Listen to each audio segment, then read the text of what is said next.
Purihin ng Diyos, purihin ng ating Panginoon. Paano mo maibabalik ang nasirang pagmamahalan? Nung ako ay bata, 6 na taon, mula grade 1 hanggang grade 6, wala sa aming piling ang aming tatay. Nagkahiwalay ang aming mga magulang ng 6 na taon. Noong ika-6 na taon, sila'y nagkabalikan. Bakit? Paano?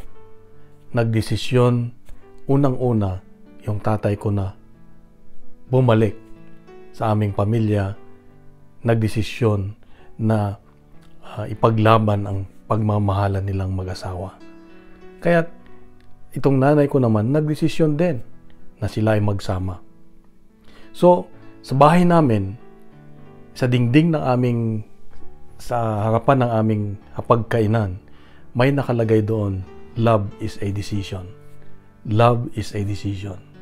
Na pinapaalala sa kanilang dalawa na pag nakikita nila yon na mag-asawa, na minsan sila naghiwalay, ngunit dahil nagdesisyon sila na ipaglaban ng pagmamahalan, nagkabalikan sila.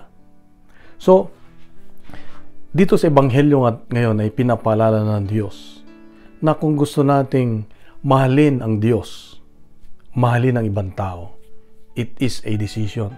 It is a decision. Kaya nga, sabi niya sa Ebanghelyo, mahalin mo ang iyong Diyos ng buong puso, ng iyong desisyon. Yung galing sa puso mo talaga na bubuksan mong puso mo na siya ay mamahalin mo. Yung desisyonan mo na mahalin mo ang Diyos.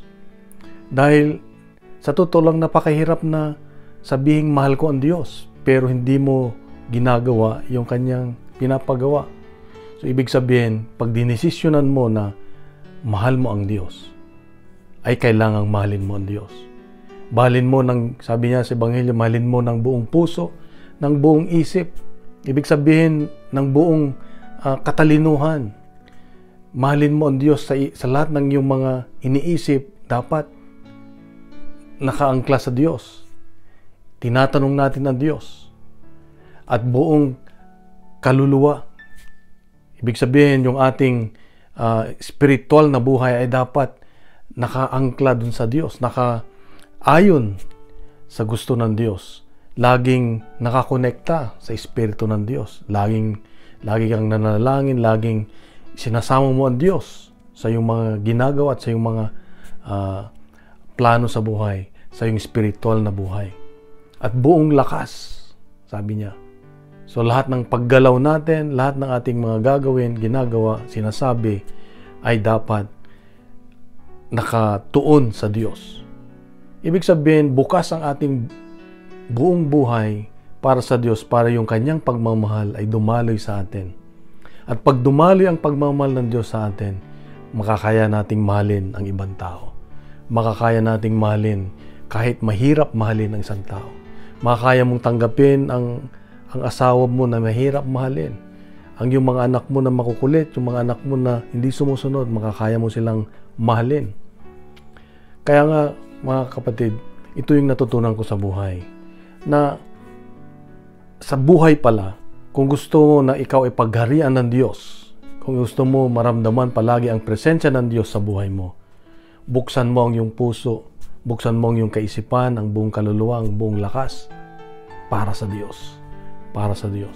Para pag inuna natin ang Diyos, higit sa lahat,